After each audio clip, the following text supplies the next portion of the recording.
مسیح کے زندہ اور جلالی نام میں سب کو سلام۔ خدا کا شکر کرتے ہیں، خدا کی تعریف کرتے ہیں، کیونکہ وہی تعریف اور وہی زندہ خدا حمد کے لائق ہے۔ خداوند تیرے خیمے میں کون رہے گا، تیرے کوہ مقدس پر کون سکونت کرے گا؟ وہی جو راستے سے چلتے اور صداقت کا کام کرتا ہے، وہ دل سے سچ بولتا ہے، اور جو اپنی زبان سے بدی نہیں کرتا اور اپنی زبان کو قابو میں رکھتا، اور اپنے دوست سے بدی نہیں کرتا، اپنے ہمسائے کی بدنامی نہیں کرتا، وہی جو خدا کے پاک حکموں کو مانتا اور اس کی پاک مرضی پہ چلتا ہے۔ پریز دی لارڈ۔ اور آج کے زندہ کلام کے لیے ہم شکر کرتے ہیں جو یوحنا کی انجیل اس کا 3 باب اس کی 19 آیات میں یوں لکھا ہے، اور سزا کے حکم کا سبب یہ ہے کہ نور دنیا میں آیا ہے، اور آدمیوں نے تاریکی کو نور سے زیادہ پسند کیا، اس لیے کہ ان کے کام برے تھے۔ پاک کلام پر جن پر خدا کی برکت ہو، خدا کا شکر ہو، خدا کی تعریف ہو۔ ہم جانتے ہیں کہ مقدس یوحنا کی انجیل میں معجزات اور نشانات اور ہر طرح سے انسانوں کی رہنمائی کی ہے۔ مقدس یوحنا کی انجیل پڑھنے سے ان نشانات اور معجزات پر غور کیا جا سکتا ہے کہ جو سمجھ میں آتے ہیں کہ رہبری اور رہنمائی کون کرتا ہے، ہمارا خداوند قادموتی خدا کرتا ہے۔ پریز دی لارڈ۔ اور جب ہم دیکھتے ہیں کہ نور اور تاریکی کیا ہے، نور اور تاریکی جب ہم انجیل مقدس میں دیکھتے ہیں کہ خداوند نے سب سے پہلے پیدائش کے پہلے باب میں 3-4 میں پہلے لکھا ہے کہ خدا نے کہا کہ روشنی ہو جائے، اور روشنی ہو گئی، اور خدا نے دیکھا کہ روشنی اچھی ہے، اور خدا نے روشنی کو تاریکی سے جدا کیا۔ پریز دی لارڈ۔ ہم دیکھتے ہیں کہ خدا نے کس طرح تاریکی، جب پورا اندھیرا تھا، صرف خدا نے کہا اور سب کچھ ہو گیا۔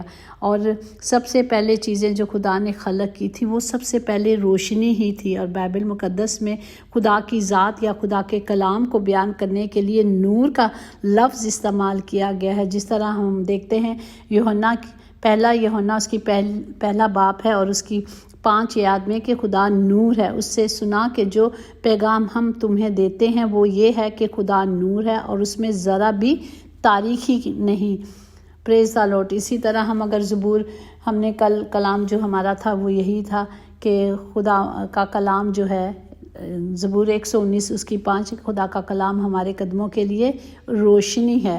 جب یہ کلام ہماری زندگی میں ہوتا ہے تو ہم کیا کرتے ہیں؟ اندھیروں میں نہیں چلتے۔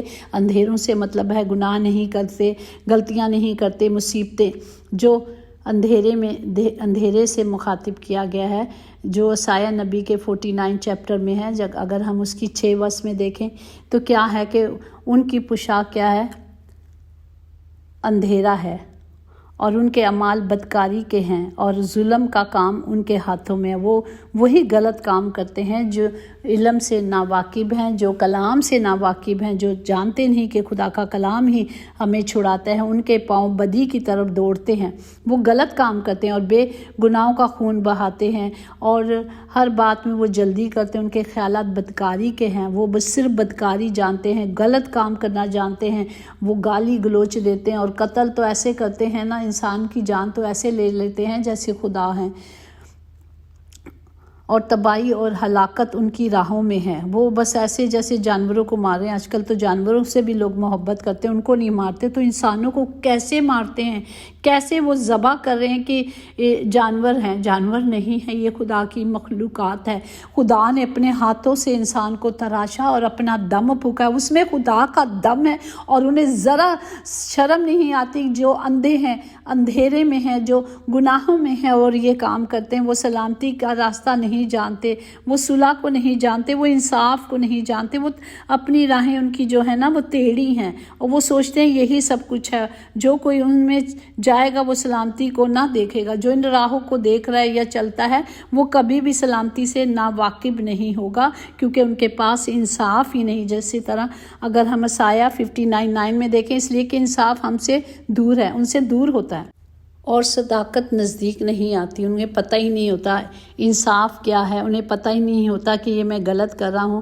وہ نور کا انتظار کرتے ہیں پر دیکھتی تاریکی ہیں، روشنی میں چلتے ہوئے بھی اندھیروں میں چلتے ہیں، کیونکہ ان کے پاس کلام نہیں۔ اسی طرح اگر زبور 107:10-11 میں دیکھیں، جو اندھیرے اور موت کے سائے میں بیٹھے مصیبتیں اور لوہوں سے جکڑے ہوئے ہیں، چنانچہ انہوں نے خدا کے کلام سے سرکشی کی ہے، اور جو حق تعالیٰ کی باتوں کو نہیں سنتے، اس کے کلام کو نہیں سنتے، اس کی باتوں کو نہیں مانتے، وہ اس کے کلام کی حقارت کرتے ہیں، وہ احمق ہے اور وہ کیا ہے، اندھیروں میں چلتے ہیں۔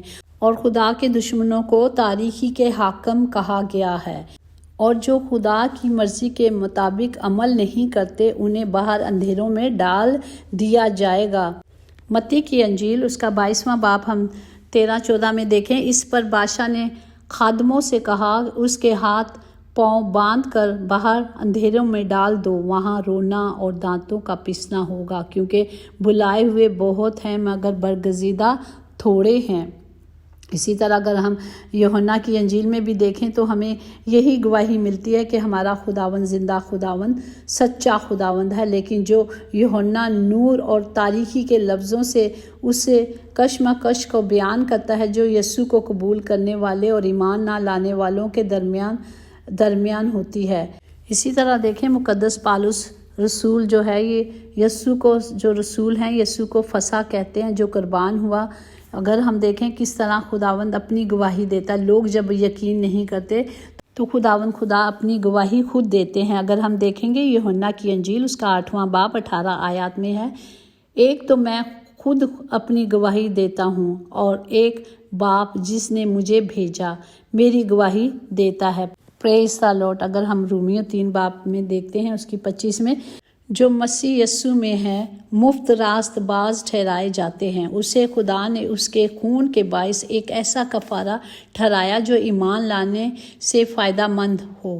جو اس پر ایمان لاتا ہے کہ یسوع ہی ایک راستہ ہے اور اسی راستے پہ چلتا ہے تو وہ راست بازی میں چلتا ہے۔ ہمیں خدا کے کلام کو لینا ہے، خدا کی مرضی پہ چلنا ہے۔ تب ساری جماعت نے جواب دیا اور بلند آواز سے کہا، جیسا تو نے کہا ویسا ہی ہم کرنا لازم ہے، ہم سب کو کرنا لازم ہے۔ سب کے لیے یہی ہے کہ خدا کے پاک حکموں کو مانیں، خدا کی مرضی پہ چلیں، کیونکہ یہ ایک ہی راستہ ہے جس پر ہم نے چلنا ہے۔ اگر ہم دیکھیں کہ مکاشوہ 5 باب اس کی 3 سے 6، اور کوئی شخص آسمان پر یا زمین کے نیچے اس کتاب کو کھولنے یا اس پر نظر کرنے کے لیے قابل نہیں تھا، اور میں اس بات پہ زار رونے لگا کہ کوئی اس کتاب کو کھولنے یا اس پر نظر کرنے کے لائق نہ نکلا۔ تب ان بزرگوں میں سے ایک نے مجھ سے کہا، جو تخت پر 24 بزرگ بیٹھے، انہوں نے کہا، مت رو، دیکھ یہودا کے قبیلے کا وہ ببر جو داؤد کی اصل ہے اس کتاب اور اس کی 7 مہروں کو کھولنے کے لیے غالب آیا۔ اور میں نے اس تخت اور چاروں جانداروں اور ان بزرگوں کے بیچ میں گویا ذبح کیا ہوا ایک برا کھڑا دیکھا، اس کے 7 سینگ اور 7 آنکھیں تھیں، اور یہ خدا کی 7 روحیں ہیں جو تمام روحیں زمین پر بھیجی گئی۔ پریز دی لارڈ۔ اور یہ آج بھی ہمارے لیے راستہ ہے، آج بھی وقت ہے ہمیں اس راستے پہ چلنا ہے، کیونکہ راست باز کے لیے ایمان لانا دل سے ہوتا ہے اور نجات کے لیے اقرار منہ سے کیا جاتا ہے۔ جب ہم اقرار کرتے ہیں کہ یسوع ہی زندہ راستہ ہے، یسوع ہی ایک راہ ہے جو اس نے ہمیں بتائی ہے، اور نور اور تاریکی میں چمکتا ہے اور تاریکی نے اسے قبول نہ کیا۔ ہم دیکھتے ہیں کہ کس طرح جب کمرے میں لائٹ آ جاتی ہے تو اندھیرا ختم ہو جاتا ہے، اور ہم دیکھیں کہ اندھیرے میں ہی غلط کام کیے جاتے ہیں۔ رات کے پہروں میں لوگ کلبوں میں جاتے ہیں، جو گند ہے نا وہ رات کے پہروں میں ہوتا ہے، کیونکہ وہ وقت شیطان کا ہوتا ہے۔ 12 سے 3 بجے تک اس کا وقت ہوتا ہے، اور 3 سے بعد خداوند کی حضوری میں، اور اس وقت شیطان کا پورا زور ہوتا ہے۔ آپ دیکھیں، میں پچھلے دنوں میرے ایک فیملی ہے، وہ بہن بھائی قبرستان سے ایک پارٹی سے واپس آ رہے تھے، منگنی کی پارٹی میں، تو وہاں سے جب گزرے تو ان کو آوازیں آئیں، کیونکہ وہ سنسان راستے ہوتے ہیں اور یہ گندی روحیں بھی وہاں گھومتی ہیں، اور انہوں نے بچے وہیں اسکوٹر پہ گر گئے۔ تو ہمیں ان پہروں میں اپنے بچوں کو باہر جانے نہیں دینا، ہمیں روکنا ہے، کیونکہ ان پہروں میں شیطان اپنے کام زور سے کرتا ہے، کیونکہ وہ وقت اس کے پاس ہوتا ہے۔ تو ہمیں اس وقت خدا کی حضوری میں رہنا ہے، اس وقت خدا کے قدموں میں رہنا، تاکہ ہم پر اور کسی پر کوئی حملہ نہ ہو سکے۔ ہم دیکھتے ہیں کہ جیسے کرسمس ہے اور شادی کی ڈیکوریشنز ہوتی ہیں تو کتنا اچھا لگتا ہے، اندھیرے میں لائٹیں چمکتی ہیں۔ اسی طرح ہمارا خداوند، جب ہم گندگی سے باہر نکلتے ہیں، جب ہم گندگی میں تھے، ہمارا خداوند آیا اور اس نے ہمیں بچایا، اور ہم اس نور کے فرزند ہیں۔ جب ہم اس راہ میں چلیں گے، چاہے کہیں بھی چلیں، لیکن جب ہم اس کی راہ پہ چلیں گے، خود خدا آ جاتا ہے، خود اس کی حضوری ہمارے ساتھ رہتی ہے، کیونکہ اس کا پاک روح ہم میں بستا ہے۔ لیکن جہاں کہیں بھی